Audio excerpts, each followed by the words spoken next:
అశ్విన్, అసలు నువ్వేం చేస్తున్నావు నీకు తెలుస్తుందా? పోలీసు వాడు మేము చేయి చేసుకుంటావా? పోలీస్ ఆఫీసరా? ఎవరు సార్ పోలీస్ ఆఫీసరు? అసలు ఇటు ఎవడో తెలుసా సార్ మీకు? సార్, ఆ రోజు మీ అమ్మాయిని చంపింది ఇద్దరు కాదు సార్, ముగ్గురు.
సార్ ఆగండి సార్. నీ కోపంలో అర్థం ఉంది,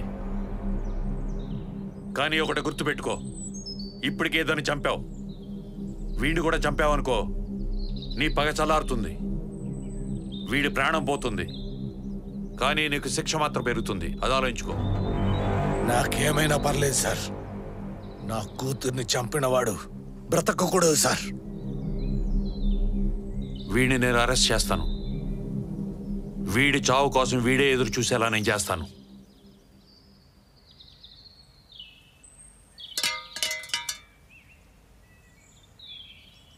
అశ్విన్, అసలు వీడే గ్యాంగ్ లీడర్ని, ఇంతమంది అమ్మాయిలకి చావు కారణం వీడే అని ఎలా తెలిసింది?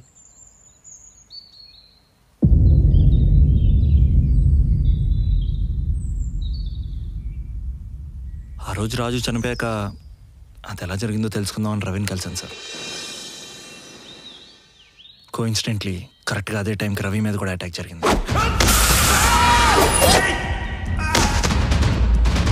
అప్పుడే నాకు డౌట్ వచ్చింది సార్, ఆ రాజుని చంపినోడు ఈ రవిపై అటాక్ చేసింది ఇద్దరు ఒకటేనా అని. అప్పటి నుంచి రవిని ఫాలో అవడం స్టార్ట్ చేశాను సార్. అప్పుడే నాకు నిజం తెలిసింది. రాజుని చంపింది, నీ మీద అటాక్ చేసింది ఒక్కడేనా? రాజు ఎక్కడున్నాడో నాకు మాత్రమే తెలుసు. అసలు రాజుని ఎందుకు చంపారు? ఎవరు చంపారు? అంటే వాడి టార్గెట్ రాజు నువ్వేనా? కాదు, వాళ్ళ టార్గెట్ మనం కూడా. మనమేమన్నా దాన ధర్మాలు చేసామా తండేసి దండం పెట్టడానికి? రేపులు మర్డర్లు చేస్తే కత్తి ఎత్తుతారు, చేతులెత్తి చప్పట్లు కొట్టరు. ముందు అసలు మన రాజుగాడిని చంపింది ఎవరో తెలుసుకోండి. సిటీలో జరుగుతున్న అమ్మాయిల హత్యలన్నిటికీ కారణం వీళ్ళ గ్యాంగ్ అయినప్పుడే తెలిసింది సార్.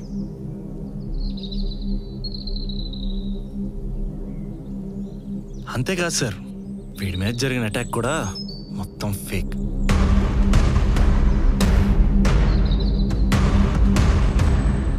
రేపు 11కి ఓకేనా?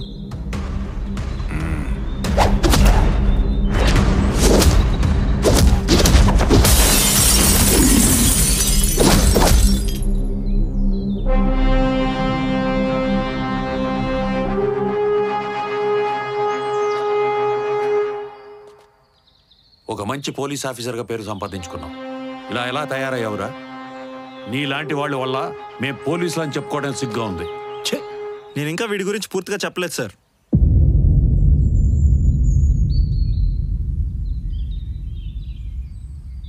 వీళ్ళందరూ ఒకటే గ్యాంగ్ అని తెలిసాక ఆ రోజు నుంచి నేను ఈ సత్యాన్ని ఫాలో అయ్యా. అప్పుడు సత్య ఒంటరిగా ఒక ప్లేస్కి వెళ్ళాడు సార్.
చిన్నప్పటి నుంచి నువ్వు అంటే నాకు ఇష్టం లేదురా. ఎందుకంటే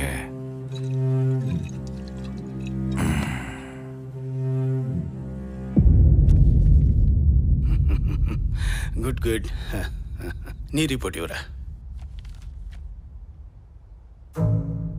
రే, ఏంట్రా ఈ మార్కులు? వాడికేమో 60లు 70లు 90లు వస్తుంటే నీకేమో 6 7 10 15. చదువుతున్నావా గాడిదలు కాస్తున్నావా? బాగా చదువుతావు, బాగా మార్కులు తెచ్చుకుంటావు, మంచి పనులు చేస్తావు, మంచి పేరు తెచ్చుకుంటావు. ఇవన్నీ చేస్తావు కాబట్టే నాన్నకు నచ్చుతావు.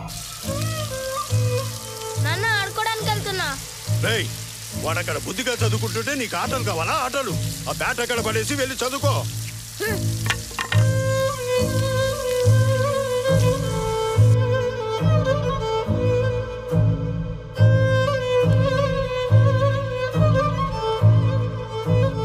దొంగతనం, దొంగతనం నేర్చుకుంటున్నావా? దొంగతనం. చదువుకోమంటే చదువుకో, చెప్పిన మాట విను. వాడిని చూసి నేర్చుకోరా. అన్నయ్యని చూసి నేర్చుకో, అన్నయ్యని చూసి నేర్చుకో అని ఒకటే గోల. రేయ్, ఒక చేతికున్న వేళ్ళే ఒకేలా ఉండవు. అలాంటప్పుడు అందరూ ఒకేలా ఉండాలంటే ఎలా రా? రే, ఆ గోల భరించలేకే నాన్నని చంపేశా.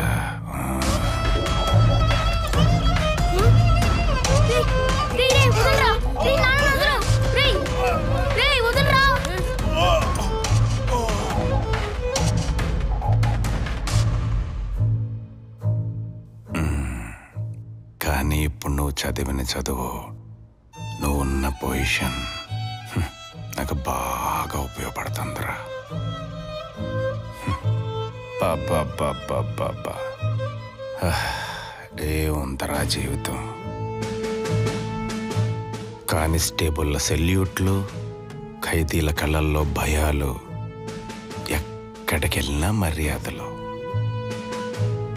తప్పు చేసేటప్పుడు ఆలోచించాల్సిన అవసరం లేదు, చేశాక భయపడాల్సిన పని అస్సలు లేదు.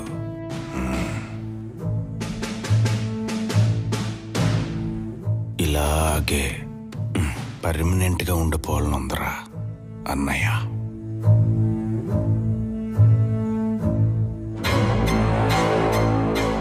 నేను పర్మనెంట్గా ఉండాలంటే నువ్వు ప్రాణాలతో ఉండకూడదు.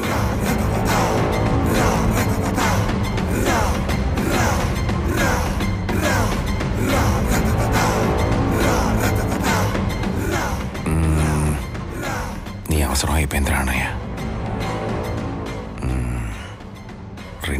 2 రోజుల్లో నిన్ను కూడా నాన్న దగ్గర పంపించేస్తా.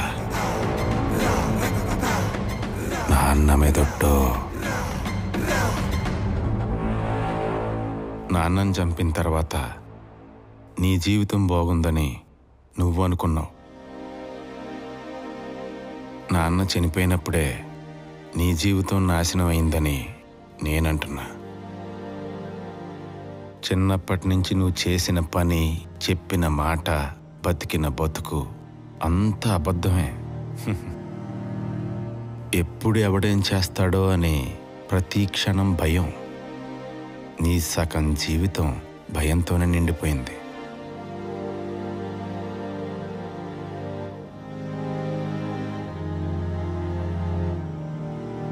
ఇప్పుడు ఆ భయాన్ని నీ కాకి చొక్కాతో కప్పేశా.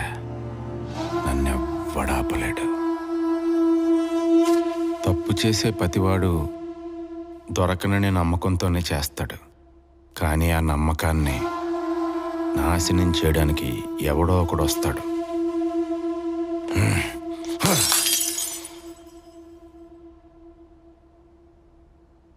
చూస్తాను ఎవడొస్తాడో.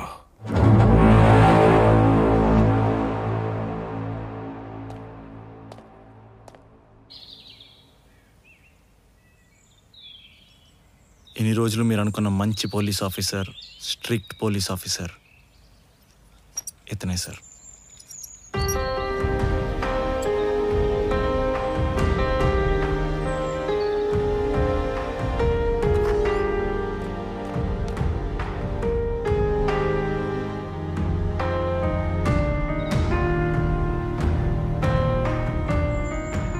What are you talking?